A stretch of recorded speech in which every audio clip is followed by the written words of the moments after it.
मोदी सरकार के अगर 10 मंत्रियों के नाम आपसे पूछ लिए जाएं तो मुझे लगता है कि शायद देश में 10% आदमी भी इस वक्त में ऐसे नहीं होंगे जो मोदी सरकार के 10 मंत्रियों के नाम बता पाए। क्योंकि यह कहा जाता है कि मंत्रियों की हैसियत ही नहीं है, सारा कामकाज तो पीएमओ से चलता है। यानी प्रधानमंत्री नरेंद्र मोदी खुद ही सारे मंत्रियों का काम करते हैं। चाहे रेल को हरी झंडी दिखानी हो, चाहे किसी का उद्घाटन करना हो, हर जगह पर चेहरा और काम और नाम और हाथ वो मोदी का दिखाई देता है। लेकिन एक मंत्री है, एक नेता है जिसके बयान अक्सर वायरल होते हैं, जिसके बयान सुर्खियों में रहते हैं, जिसके बयान विपक्षी हैंडल पर देखने को मिलते हैं, और उसका नाम है नितिन गडकरी। नितिन गडकरी साहब एक ऐसे मंत्री हैं जो बीच बीच में ऐसे से बयान देते हैं जो मोदी सरकार को बड़े चुभ जाते हैं, या उनके ऐसे से बयान होते हैं जिनके बयानों को बीजेपी के प्रवक्ता डिफेंड नहीं कर पाते। अब उनका एक छोटा सा बयान फिर से वायरल हो रहा है, एक बयान का एक छोटा सा हिस्सा फिर से वायरल हो रहा है, जिसमें नितिन गडकरी ये कहते हुए सुने जा सकते हैं कि भारत की अर्थव्यवस्था वो ठीक नहीं है। भारत की अर्थव्यवस्था मौजूदा समय में गरीब और गरीब होता जा रहा है और अमीर होता जा रहा है। ये उनका लब्बो-लबाब है। अब सवाल यह है कि क्या नितिन गडकरी ने जो बात कही है वो सही है? सवाल यह भी है कि नितिन गडकरी के बयान का पूरा कॉन्टेक्स्ट क्या है, वो पूरा बयान उसका क्या अर्थ निकलता है? क्या छोटा क्लिप निकाल करके अर्थ का अनर्थ निकाल दिया जा रहा है? यह सवाल यह भी है कि क्या जो बात कही गई है वो जमीन पर, धरातल पर सच्चाई में दिखाई भी देती है या नहीं? दरअसल ये बात कई बार कही गई है, बार बार कही गई है। भारत की अर्थव्यवस्था को लेकर के दुनिया भर के एक्सपर्ट मानते हैं कि भारत की अर्थव्यवस्था अब के शेप में है। के यानी गरीब और नीचे हो रहा है, गरीब और नीचे जा रहा है और अमीर और ऊपर जा रहा है। ये के शेप की भारत की अर्थव्यवस्था हो गई है। इस तरीके से समझाया जाता है, गरीब गरीब और अमीर अमीर। और इसका मतलब यही है कि मोदी जी के आने के बाद में सबका साथ सबका विकास का जो नारा दिया जाता है वो नारा धरातल पर उतरता हुआ दिखाई नहीं दे रहा है। एक तरफ 80 करोड़ लोग हैं जो 5 किलो अनाज पर जिंदा है, 80 करोड़ लोग हैं जो 5 किलो अनाज का थैला झोला उठा करके लाइन में खड़े हुए हैं, और दूसरी तरफ वो लोग हैं जो कहते थे हम झोला उठा करके चले जाएंगे, आरटीआई डालो तो पता नहीं चलता है, प्रेस कॉन्फ्रेंस करो तो साहब आते नहीं हैं, इंटरव्यू लो तो इंटरव्यू में वो ऐसे पत्रकारों के सामने जाते हैं जो पूछते हैं बटवा रखते हो तो बटवे में कितना पैसा रखते हो। लेकिन आम आदमी के बटवे का हाल क्या है, आम आदमी की जेब का हाल क्या है, इस पर कोई बात करने के लिए तैयार नहीं है। और ऐसे में अगर कहीं से कोई छोटा सा बयान भी निकल करके सामने आता है तो उस पर ना केवल सुर्खी बन जाती है बल्कि हाथों हाथ विपक्ष के नेता उसको लेकर के निशाना साधने लगते हैं। नितिन गडकरी नागपुर में थे, और नागपुर में यानी संघ का मुख्यालय नागपुर यानी नितिन गडकरी की पृष्ठभूमि, नागपुर जहां से कहा जाता है कि सरकार का रिमोट कंट्रोल चलता है, वही नागपुर से खड़े होकर के नितिन गडकरी ने सीए के कार्यक्रम में यह बात कही।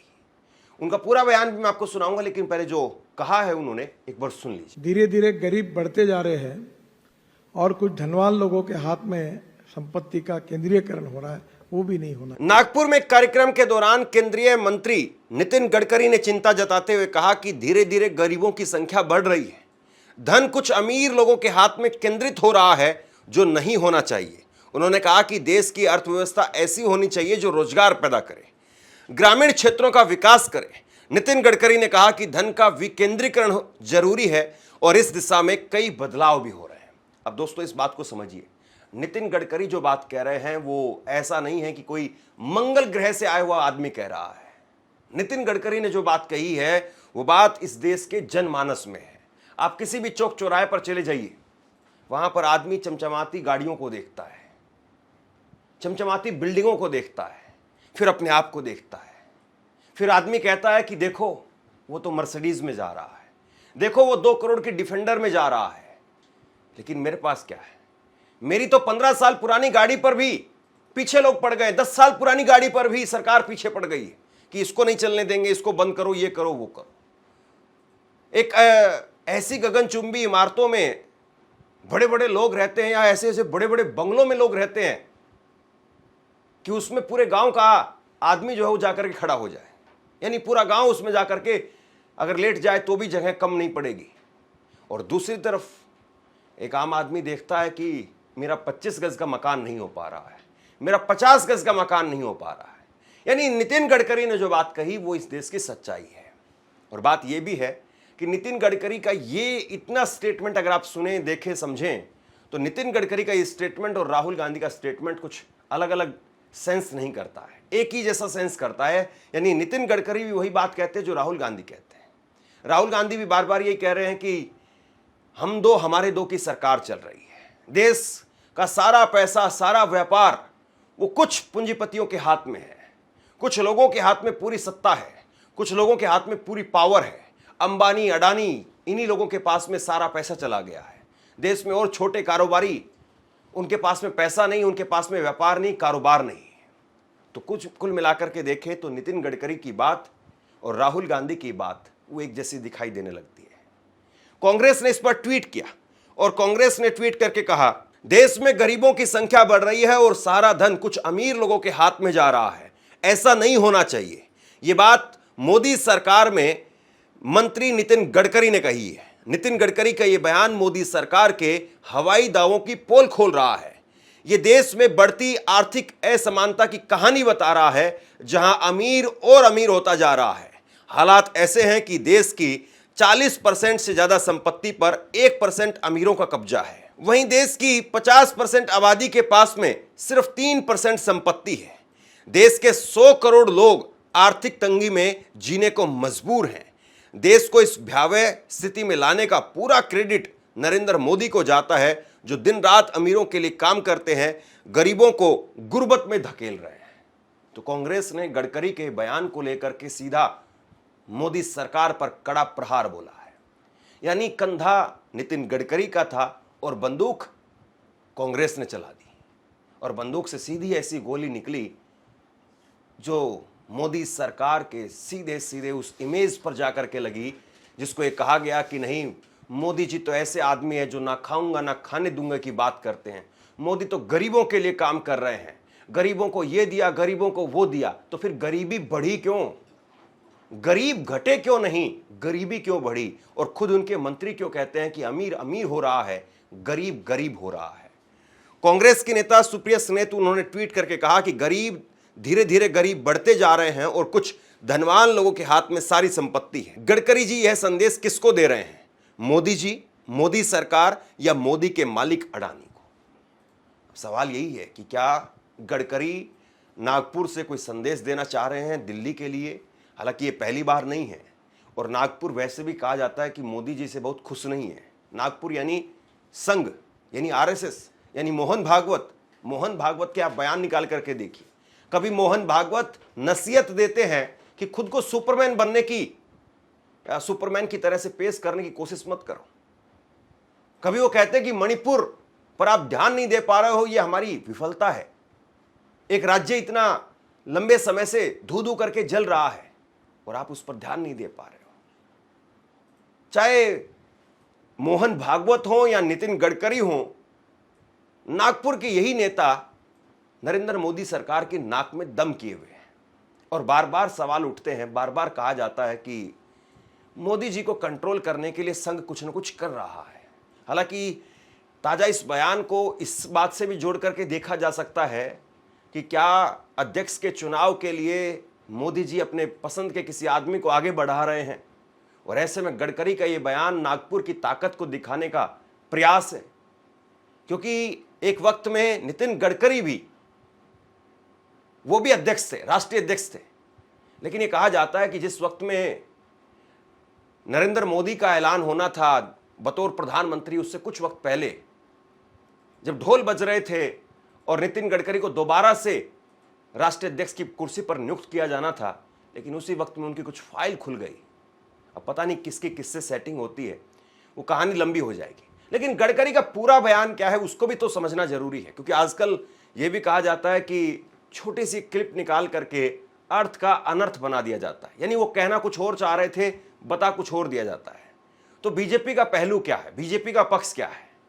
एक ये ट्वीट किया है अमित मालविया ने। हालांकि अमित मालविया का ट्वीट और अमित मालविया की बात उसको तो क्या ही कहें, लेकिन फिर भी चलिए अमित मालवीय ने जो कहा है पूरा बयान के तौर पर उन्होंने बताया वो सुनिए। केंद्रीय मंत्री श्री नितिन गडकरी ने सही रूप से कांग्रेस सरकारों द्वारा अपनाई गई तथा कथित उदारवादी आर्थिक नीति की विफलता को उजागर किया है। इस नीति ने सभी को लाभ पहुंचाने की बजाय आय की खाई को और चौड़ा किया है और संपत्ति को कुछ चुनिंदा हाथों में केंद्रित किया है।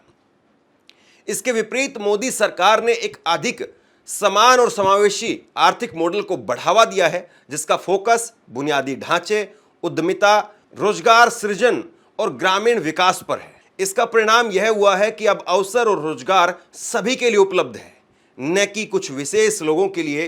कांग्रेस को झूठ फैलाना बंद करना चाहिए।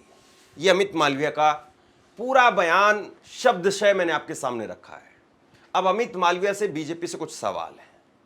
मुझे एक बयान याद आता है प्रधानमंत्री नरेंद्र मोदी का, जब वो कह रहे थे कि भाइयों बहनों आपने कांग्रेस को 60 साल दिए हैं, मुझे 60 महीने दीजिए।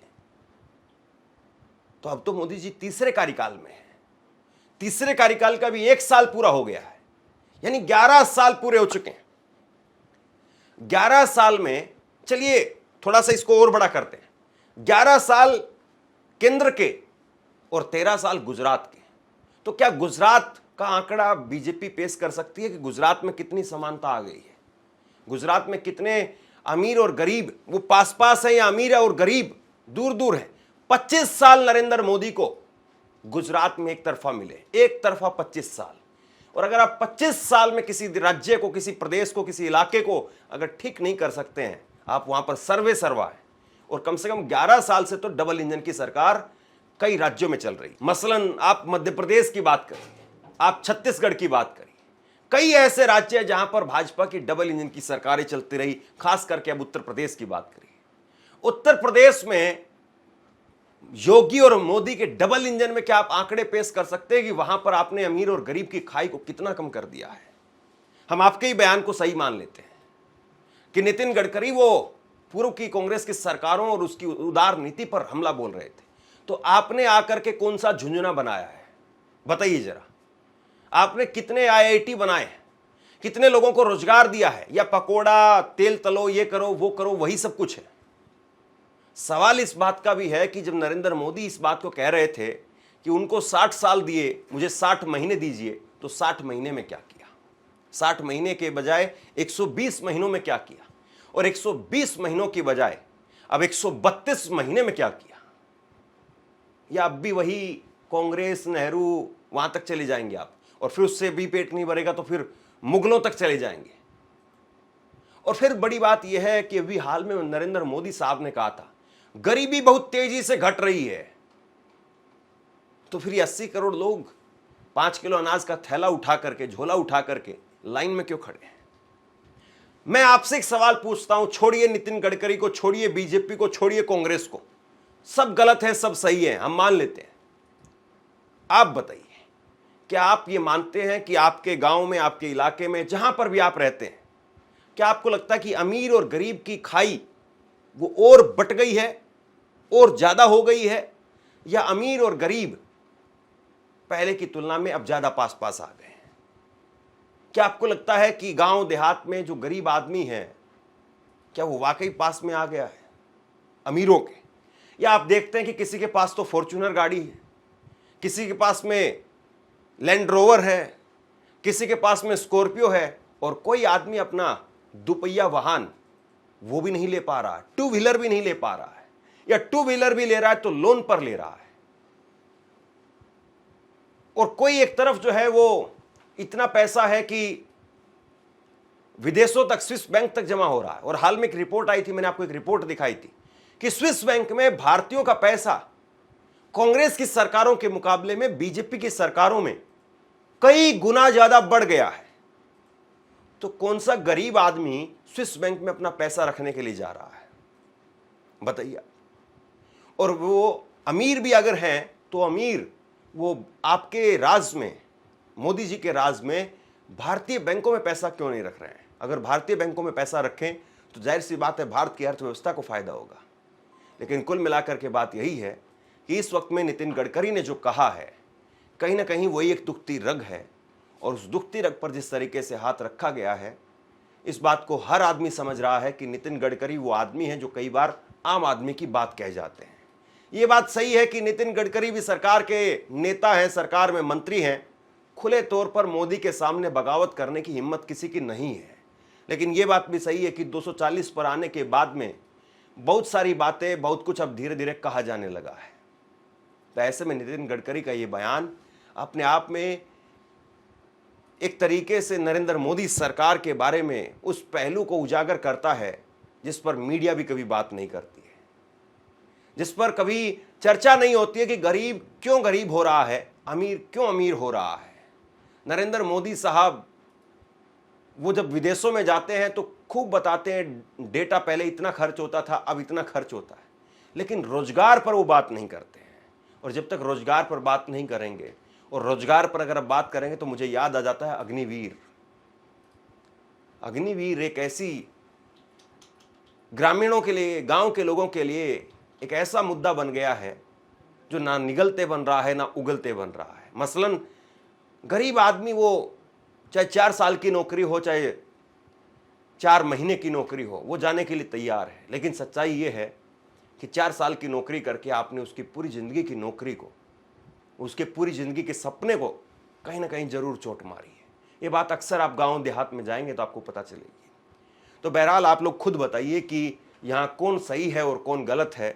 गडकरी साहब के बयान का अर्थ का अनर्थ किया जा रहा है, या वाकई गडकरी ने जो बात कही है वही सही है, और गडकरी ने इशारों ही इशारों में मोदी सरकार की पोल जरूर खोल दी है।